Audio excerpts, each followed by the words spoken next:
पुंडलिका वरदे हरी विठ्ठल श्री ज्ञानदेव तुकाराम प्रभु रामचंद्र भगवान की जय पवन सूत हनुमान महाराज की जय श्री गणेशाय नमः श्री रामचंद्राय नमः जव उदयाय सुभानु तव गोवा कपी नंदनु कामारावा सिंतरोनी ऐसा पण करोनी आला. असो श्री गणेशाला वंदन करून पाठीमागचं जे कथानुसंधान त्या कथानुसंधानाला अनुसरूनच पुढच्या कथा भागाला सुरुवात करूया. अत्यंत गोड अशा प्रकारचं कथानुसंधान आहे. स्पीकरचा आवाज येऊ द्यायचा नाही, मग माणसाच्या तोंडातून बी आवाज येऊ द्यायचा नाही का? कमीत कमी ऐकाय बसलेले बोला ना, तुमच्यावर नाही केस होणार, नाही काही कारवाई होणार. बोला तुम्ही तर तोंडानं मोठ्यानं बोला ना. पुंडलिका वरदे हरी विठ्ठल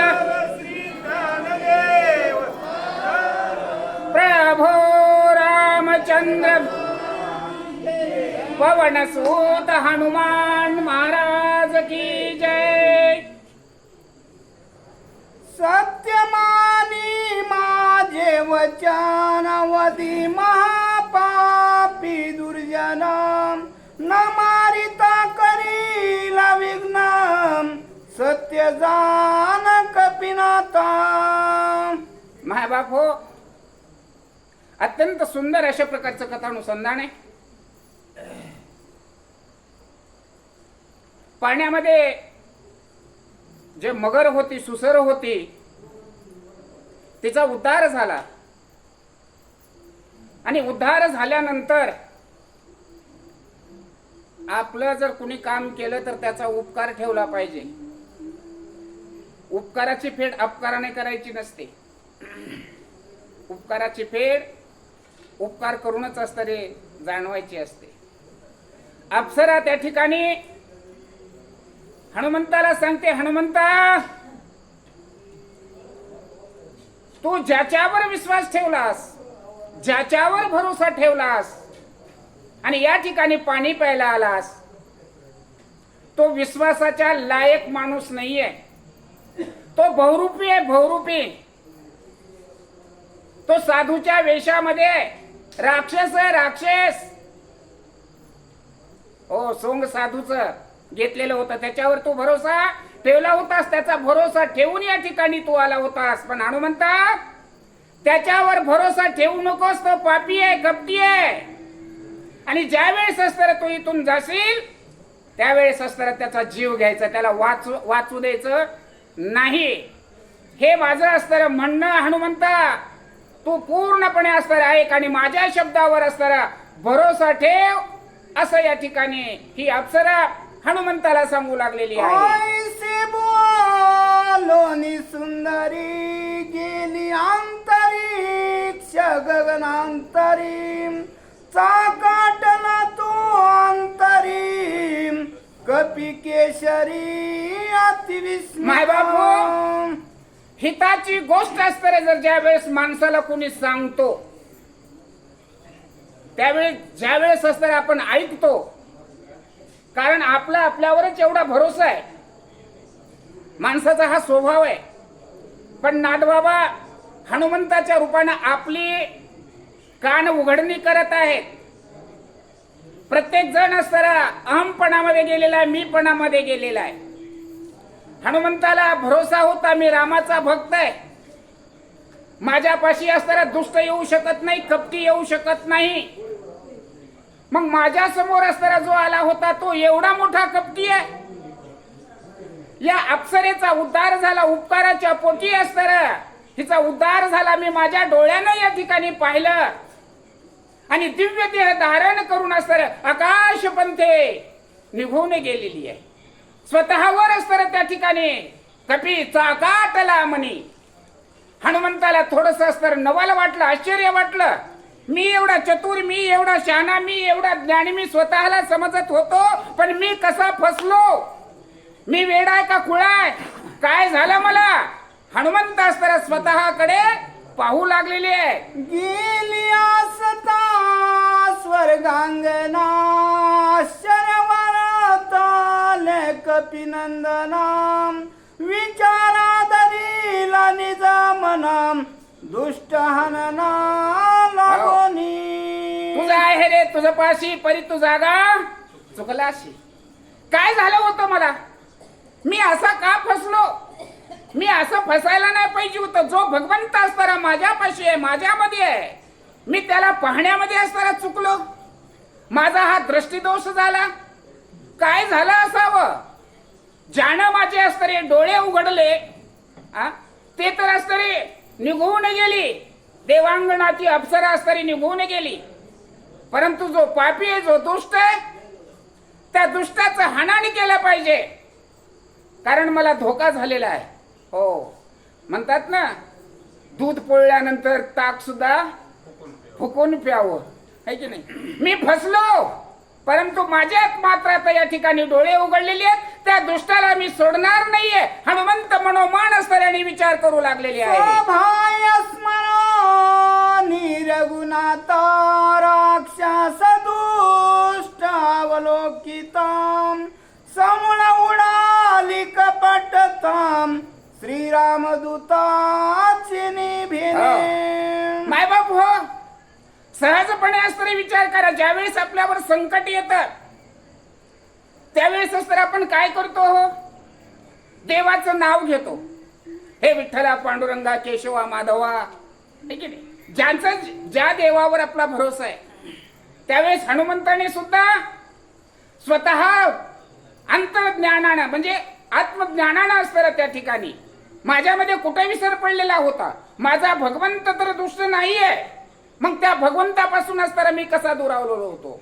हे भगवंत, हे प्रभू रामचंद्र. हो, आणि ज्यावेळेस आत्मयमधून असताना त्या भगवंताचं स्वरूप असताना सभोवती जिकडं पाहावं तिकडं असताना तर भगवंतच दिसू लागलेले. भगवंताशिवाय मात्र आता काहीच नाहीये. आणि जे काही असताना दिसणार आहे ते मात्र आता दुष्ट दिसणार आहे. आणि तोच दुष्ट असताना निश्चित माझ्या समोर आहे. आणि हनुमंत असताना त्या ठिकाणी फक्त भगवंताच्या रूपाला आणि स्मरू लागलेली आहे. देखला हो नियादेही पाहणे पाहता ठाई दृश्यात्वाची नाही द्रष्टा तोही हरपे. ज्याच्यामध्ये असताना आपण पाहत असतो. कशामध्ये पाहत असतो? आपण आरशामध्ये असताना पाहत असतो, है की नाही? आरसा आपण समोर धरला, है की नाही? पण आपण पाहतो म्हणून आपली प्रतिरूप असताना कशामध्ये दिसतं? आरशामध्ये दिसतं, है की नाही? पण आपण जे पाहतो, आपणच जर बाजूला सरकलो आरसा तिथंच राहील, पण मूर्ती त्याच्यामध्ये येईल का? मूर्ती त्याच्यामध्ये येणार नाही. तद्वत तशा प्रकारचं असतं या ठिकाणी त्रिपुटी असतरी आणि स्वतः भगवंतामध्ये असणारे समरस, भगवंतामध्ये असणारे लीन हनुमान रायाने झालेले आहे. द्रष्टहारा पलिया पाही दर्शन नूऱ्याची काही भावने सिठाव नाही वेगळे काही दिसेना. मायबाप हो, लवकर लक्षात येण्यासाठी असणारी ही त्रिपुटी या ठिकाणी दिलेली आहे. अगोदरच सांगितलं, आपल्या समोर असणारा आरसा धरलेला आहे. जो द्रष्टा म्हणजे पाहणारा, जो पाहतो त्याला कशामध्ये पाहतो? आरशामध्ये पाहतो, है की नाही? पण तो द्रष्टा जो पाहतो तो जर असताना बाजूला झाला, आरशामध्ये आपण आहेत का आता? मग आपण काय म्हणणार? मी आरशामध्ये दिसत होतो, मी आरशामध्ये दिसत होतो. भावना आहे आपली. आपली भावनेला महत्व आहे का काही? द्रष्टा हरपली या पायी. भावनेला पुन्हा काही अर्थ आहे का? भावनेला काहीच अर्थ राहत नाही. तशा प्रकारची अवस्था त्रिपुटी असतरी हनुमंताची आणि त्या ठिकाणी मावळलेली आहे. द्रष्ट होय परिचिन्न तरी भासी द्राशाचे भान झाली त्रिपुटी बोळवन कपट चिन्ह तिथे कैचे. त्रिपुटीची बोळवण असतरी त्या ठिकाणी झाली. त्रिपुटी मावळून गेली. भावनेला आता काही अर्थ असताना त्या ठिकाणी उरलेला नाहीये. आणि जो दुष्ट होता तो दुष्ट मात्र आता वाचू शकत नाही. पाहणारा आता कोण पाहू लागलेला आहे? हनुमंत असताना त्या दुष्टाकडे आता निश्चितपणानं पाहू लागलेले. त्या दुष्टाशिवाय आता काहीच हनुमंताला दिसत नाहीये. एक श्रीराम नामासाठी उडती कपटाची कोटी, तो श्रीराम कपी सनिष्ठी, कपट गोष्टी ते माय बापू, अहो राम राम राम राम जर म्हटलं, ज्या कपटाच्या मूर्तीत ना कोट्यावधी असणाऱ्या पळून जातात, नाहीशा होतात, एवढी ताकद एवढी शक्ती असणारी त्या रामनामामध्ये आहे. आणि प्रत्यक्ष हनुमंताच्या समोर हे कपट, ह्या राक्षसाचं काय टिकणार? कपटाची मावळण त्या ठिकाणी असणारी होणार. निर्धारानी पाहे तो कपिंद्रा, दिसे राक्षस भयासुरम, महापापी दुराचारम, यासी सत्वर मारिन. आता मात्र असतं न्याहाळून बघितलं, बारीक नजर लावून असतरी आता बघितलं, ओबड धोबड असतर नाही बघितलं. आपण म्हणतो ना साधी भोळी भक्ती, साधा भोळा भाव. साधा भोळा भाव आता ठेवलेला नाहीये. निरखून असलं, पारख केली असतरी त्या ठिकाणी आता त्या ठिकाणी राम नाहीये. आता त्या ठिकाणी काय आहे? केवळ कपटाची मूर्ती. हो, प्रत्यक्ष असताना एक कपटाचा पुतळाच आणि त्या ठिकाणी आहे. आता मात्र असताना तो डोळ्याच्या समोरून कपटाचा पुतळा हनुमंताच्या बाजूला होत नाहीये. केले साधन पुरुषार्थ करू आला माझा घातम, अति बळीराम दूतम, याचा निपात करीना. हनुमंताची अवस्था काळनेमीनास तरी ओळखली. अरे याला मरण्यासाठी असताना सरोवरामध्ये पाठवलं होतं, पण हा तर हबूक ठोकून असताना जय श्रीराम म्हणून माझ्याकडे इथं आलाय. आता यानं मला ओळखलं आहे की नाही? पाप्याच्या मनात पाप कायमचं असतं. कुणी बघितलेलं जरी नसलं तरी त्याच्या मनात मात्र कायमचं असतं. आपण असं केलेलं आहे, आपण असं फसविलेलं आहे, आपण असं ठकविलेलं आहे. ज्याच्या त्याच्या मनामध्ये असतं ते उचंबळत असतं. काळनेमीची सुद्धा अवस्था तीच पाहिली. अरे हनुमंत या ठिकाणी आलाय आणि हा तर आतुरबळी, ओ कुणालाही नाही ऐकणारा हनुमंत आहे. आता यानं मला ओळखलंय. आता मला काय सकाळच्या पुस्तक रस्त्याला जाग राहू देईल का? मला सोडणार आहे का हा? आपण याच्या अगोदर याच्यावर हल्ला केला पाहिजे. काय नेहमी असतं आणि सावध झालेला आहे. ऐसे बोलो कपिंद्राला राक्षसा समोरम, बोल बोलो निष्ठुरम, स्वयवांनार नाथ बाबा स्त्री या ठिकाणी सांगतात, मनामध्ये सारासार विचार असताना हनुमंताने केला जय श्रीराम. सोडणार नाही तुला, नाही जगू देणार तुला.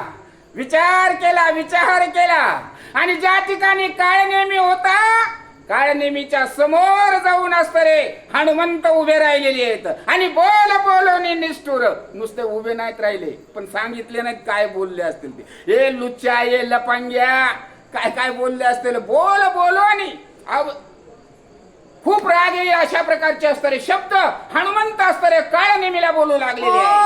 पापिया निशाचरा धनी पळसी दुराचारम, तुझ्या करी नमी संहाराम, कपटाचारा.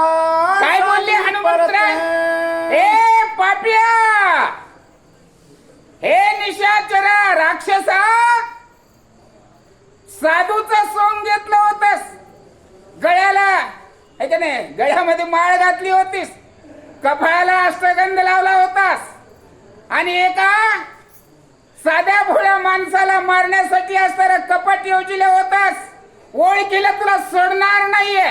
एवढं पाप केलंस, सोडणार नाहीये तुला मी आता. कुठं पळतोस? थांब थांब. हनुमंतराय काळ्या नेमीला आणि बोलू लागलेली आहे. ऋषी रूप धरानी तापस करू आला छळनासम आता होई सावकासम करी युद्धा.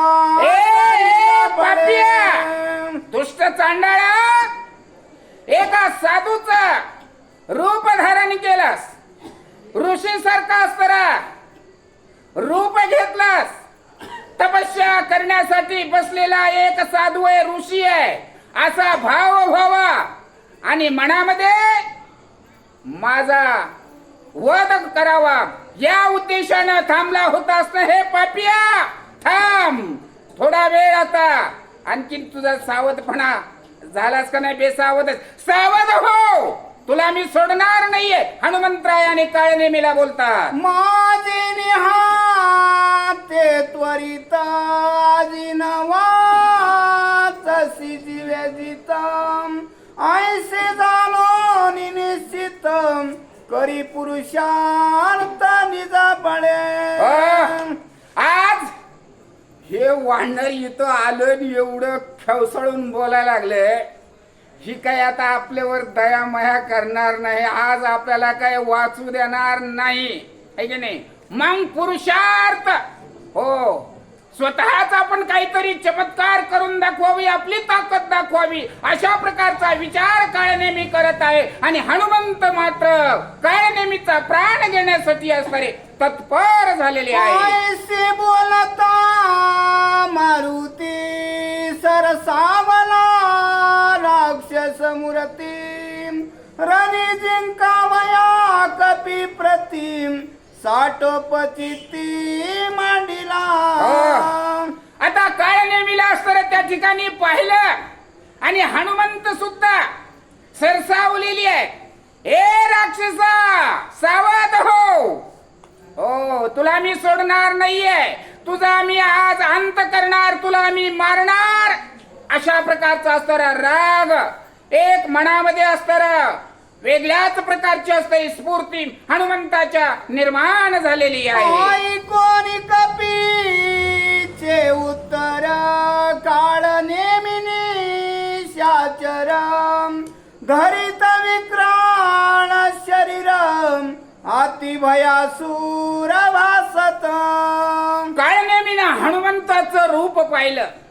अरे हा हनुमंत अगोदरच एवढा आतुरबळी आहे, याला आणखीन राग आलेला आहे, आता आपलं काय होणार?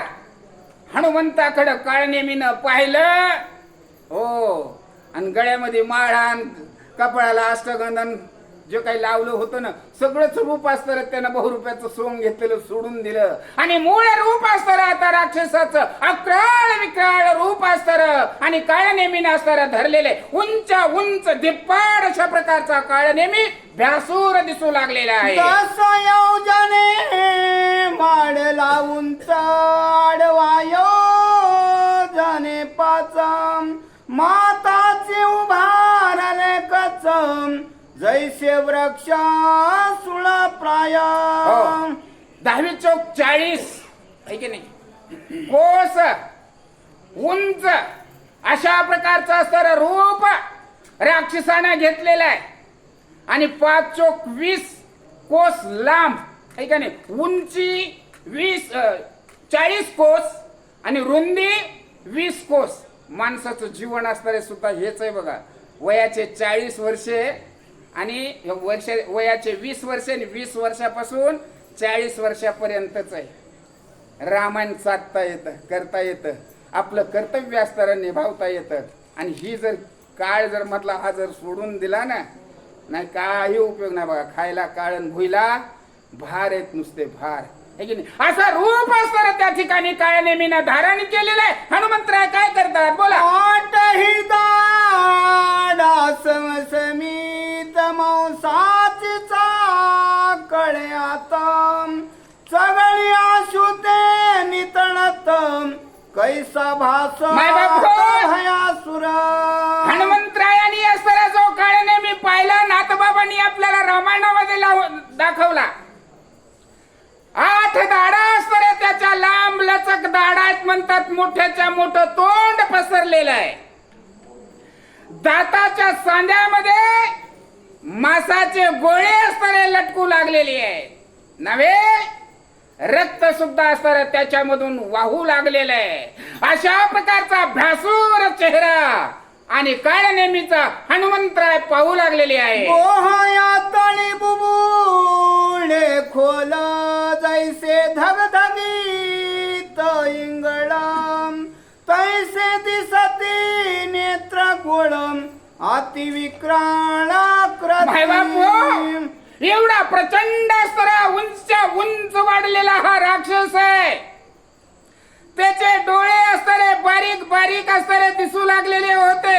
भुवयाच्या आतमधून असणारे जे बुबुळ आहेत ना, जसे अग्नीचा इंगळ म्हणतात, अग्नी हार पडलेला असतो ना, तसे लाल बुंद आहे की नाही. मांजरीचे डोळे बघा अंधारामधून कसे चमकत आहेत आहे की नाही, तशा प्रकारचे असणारे लाल डोळे असणारे आणि हा काळ नेहमीचे दिसत आहे. तैसा मेघ गडा गडीला तैसा निशाचर गर्जिनला कोणीत घेऊन धाविनला हनुमंत दृष्टी. आता मनामध्ये मरणाची भीती असते निर्माण झालेली आहे. मरता क्या न करता आहे का नाही. मरणारा माणूस असताना काय करेल हे काही सांगता येत नाही. धुनी लावून बसलेला होता. कोण झोपाय पुती आहे काय बसलेले आहे की नाही. काळ नेहमी असताना धुनी लावून बसलेला होता साधूचा वेश घेऊन. धुनीमध्ये लाकडं लावलेले होते.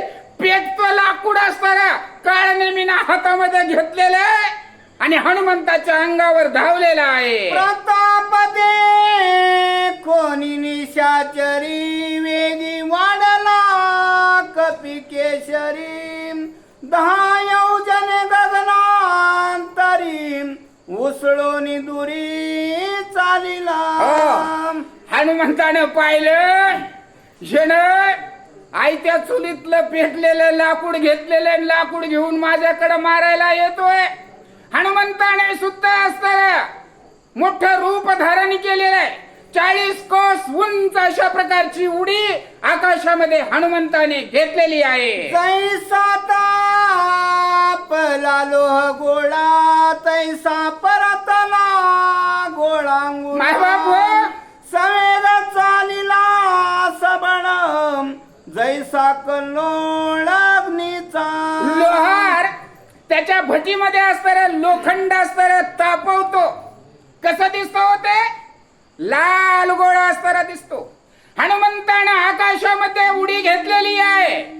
हो, हनुमंत आताच रागावलेले बर का, रागानं लाल झालेली आहे. आकाशामधून असणारा आगीचा गोळा अंगावर येतो की काय, अशा प्रकारचा हनुमंताचा तो लाल देह आणि काळ नेहमीच्या दिशेनं आकाशातून खाली येऊ लागलेला आहे. लक्षणीय निशाचर उडी घातली सत्वर झाले शतचूर्ण शरीर कपी भार वरी पडता. 40 कोस उंची वरून असताना लाल बुंद वज्रदेही झालेला हनुमंताचा देहरूपी गोळा राक्षसाचा नेम धरला आणि राक्षसाच्या अंगावर असणारे हनुमंताने उडी मारली.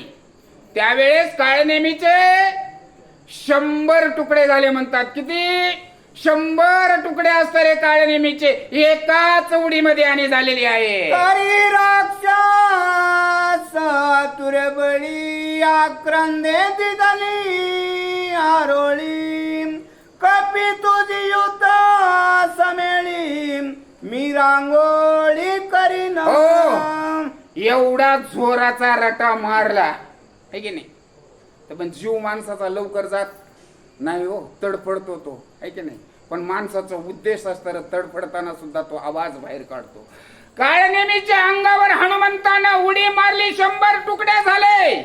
काळ नेहमीनं असताना अंतकाळीचा मोठी भयानक अशा प्रकारची आरोळी असताना दिलेली आहे. हे वानरा शेवटी का होत नाहीये, मी तुझा अंत करणार, मी तुला मारणार. ऐसे बोलता राक्षस भूमी आदळला कर्कश निधा उठिला बहुवसम पर्वते सदना निला. अशी भयानक आरोळी असताना कुणी काळनेमी न दिली. काळनेमी असताना शेवटचा ताकदीचा आव आणून असताना उठण्याचा प्रयत्न करू लागला होता, पण मार एवढा जोराचा होता, उठायला गेला, लडकडत लडकडत पडला. धाड दिशे असताना आवाज झालेला आहे. 10 दिशा असताना त्या आवाजानं दुमदुमून गेलेले आहे. शब्द झाला त्याद्भुत गंधर्व होते निद्रिस्त ते उठोनिया तिथं सैरा धावत पर्वती. या ठिकाणी धाड करून असताना मोठा आवाज झाला. 10 दिशा असताना दणाणल्या. द्रोणागिरी पर्वत असताना त्या ठिकाणी ही पायथ्याला गोष्ट घडली. माथ्यावर असताना द्रोणागिरी पर्वतावरचे असताना त्या ठिकाणी रक्षा करण्यासाठी रक्षक होते, झोपले होते. हो, आवाज झाला, खडबडाट झाला. अरे कशाचा आवाज झाला, कशाचा आवाज झाला. हो, चौकडे असताना ते पहारेकरी फिरू लागलेले आहेत. आवाज कशाचा पाहू लागलेले आहे. दणका उठीला दुर्धर जागे झाले सत्वर घेऊन या शास्त्रास्त्र पर्वतेंद्र शोधिती. भंकून मोठा असताना त्या ठिकाणी आवाज झाला. जे झोपलेले होते आवाज झाल्याबरोबर असताना खडबडून उठले ना. आता कुणाला चप्पल घालायचं, कुणाला बूट घालायचा, हे की नाही. आपोआपल्या जे हातामधलं शस्त्र होत, आपोआपलं शस्त्र हातामध्ये घेतलं. अरे आवाज कुठं झालाय, कोण कुठं टुकल्या मारतोय, कसं काय वाजलंय हे पाहण्यासाठी असणारे सर्वजण बाहेर आणि गंधर्व आलेले आहे. तावा देखील कपी केशरी भवतामे नीला समग्री वर्षतात शस्त्रास्त्री निशी माझी चोरी. हडबडून असणारे गंधर्व जागे झालेले होते. आपापल्या हातामध्ये शस्त्र घेऊन असताना आवाज कुठं झाला, कशाचा झाला, कुणी केला हे हुडकू लागलेले होते. आणि हुडकिता असताना एका जाग्यावर आले. कुठं आले हो, जिथं हनुमंत उभे होते आणि लांब लचक असताना विस्तृत देह असताना त्या राक्षसाचा त्या ठिकाणी पडलेला होता. हनुमंत त्याच ठिकाणी हात जोडून श्रीराम जय राम जय जय राम, श्रीराम जय राम जय जय राम. हो, या गंधर्वाणी असताना त्या हनुमंताला पाहिलं. अरे बघा म्हणले ते, बघा बघा बघा बघा. हो, कसं बसल्या बसल्या डुकल्या खायला लागले, कसं उभा राहिलेलं आहे की नाही. सगळ्या गंधर्वांनी असताना पाहिलं. चौकडून असताना हनुमंताला येडा घातला. ज्याच्या हातामध्ये जे शस्त्र होतं ते शस्त्र हनुमंताच्या अंगावर फेकू लागलेली आहे. तू कोण कैसा कोण आहेसी मध्यरात्री कालासी पर्वती सैरा विचरसी आज्ञा कोणासी पुसिली. मध्यरात्र असणारी झालेली आहे. हातामध्ये जे शस्त्र ते शस्त्र घेऊन असणारे हनुमंतावर टाकू लागले होते. काही शहाणे असतील. अरे मारायच कशाला लागलात म्हणले, विचारा त्याला. ए कोण आहेस तू, कुठून आलास, मध्यरात्रीची ही वेळ आहे, कशासाठी असताना या डोंगरावर असताना फिरतोस, काय कारण आहे सांगा मला, असे काही जण हनुमंताला विचारू लागलेले आहे. वाचक शिवराम चामनर येल्डा आणि शिरारी मुंडे ममदापूर. पुंडलिका वरदे हरी विठ्ठल श्री ज्ञानदेव